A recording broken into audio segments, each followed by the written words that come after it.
오늘은 정말 중요한 이야기를 드리려 합니다. 요즘 차량을 아무 생각 없이 구입하면 예상치 못한 큰 부담을 안게 될 수 있습니다. 특히 부동산, 자동차, 대출처럼 생활 전반에 영향을 주는 큰 지출은 신중하게 접근해야 하는데요. 지금과 같은 고금리 시대에는 차량 구매 방식에 따라 수천만 원의 차이가 생길 수도 있습니다. 일반적으로 선택할 수 있는 방법은 현금 일시불, 할부, 리스, 장기 렌트 등이 있습니다.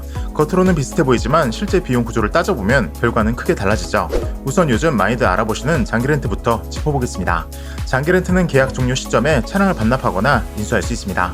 하지만 단순히 견적만 보면 너무 비싸다는 생각이 드실 거예요. 예를 들어 4천만 원짜리 차량을 렌트로 계약한다고 가정해 보겠습니다. 월 렌트료와 인수 비용까지 모두 합치면 총 지출액이 5천만 원을 훌쩍 넘어갑니다. 이렇게만 보면 당연히 불리해 보이죠. 그런데 여기서 중요한 포인트는 렌트에는 보험료와 자동차세가 포함되어 있다는 점입니다. 게다가 초기 취등록세를 내지 않아도 되기 때문에 일시불이나 할부보다 시작 비용이 훨씬 가볍습니다. 만약 동일 조건으로 비교했을 때 일시불 구입은 취등록세와 보험료, 자동차세까지 전부 부담해야 합니다. 반면 장기 렌트는 이런 비용이 포함되어 있어 실제 총액 차이는 생각보다 크지 않습니다. 더 나아가 초기 자금을 일부 보증금 형식으로 넣고 나머지를 렌트로 진행하면 상황이 달라집니다. 예를 들어 1,600만 원을 선납으로 두고 나머지 금액을 렌트로 돌린 뒤 일시불 대신 나머지 금액을 예금 적금 상품에 넣어두면 어떨까요? 최근 시중 은행 금리가 5% 안팎까지 올라가 있어 4년 동안 불려두면 이자만 수백만 원을 챙길 수 있습니다. 결과적으로 장기 렌트 비용이 더 저렴해지는 구조가 되는 겁니다. 물론 모든 렌트사가 동일한 조건을 제공하는 것은 아닙니다. 어떤 곳은 특정 차종을 대량으로 들여와 할인 혜택을 주고 또 다른 곳은 보험료를 더 낮추거나 인수 조건을 유리하게 잡아주기도 합니다. 즉 비교 견적이 무엇보다 중요하다는 뜻입니다. 실제로 저 역시 여러 대의 차량을 운용하고 있습니다.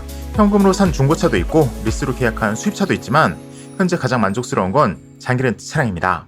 보험료 인상, 금리 상승까지 감안하면 렌트가 제공하는 혜택이 확실히 돋보이거든요. 정리하자면 단순히 차량 가격만 보고 일시불이나 할부를 결정하기보다는 세금, 보험료, 금융비용, 그리고 기후비용까지 함께 고려해야 합니다. 특히 요즘처럼 금리가 높은 상황에서는 장기 렌트를 활용하고 남은 자금을 금융상품에 운용하는 방식이 가장 합리적일 수 있습니다. 마지막으로 장기 렌트리스 회사에서 신차를 렌트리스 한 후에 내 차로 인수하는 방법입니다.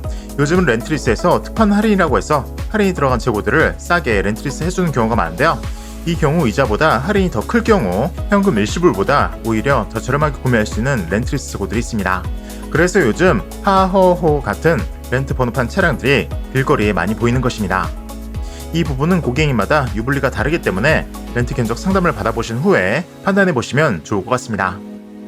신차 견적에 대해서 궁금하신 점이 있다면 고정 댓글에 링크 통해서 문의 남겨주시면 전문가가 친절히 상담해드리겠습니다. 감사합니다.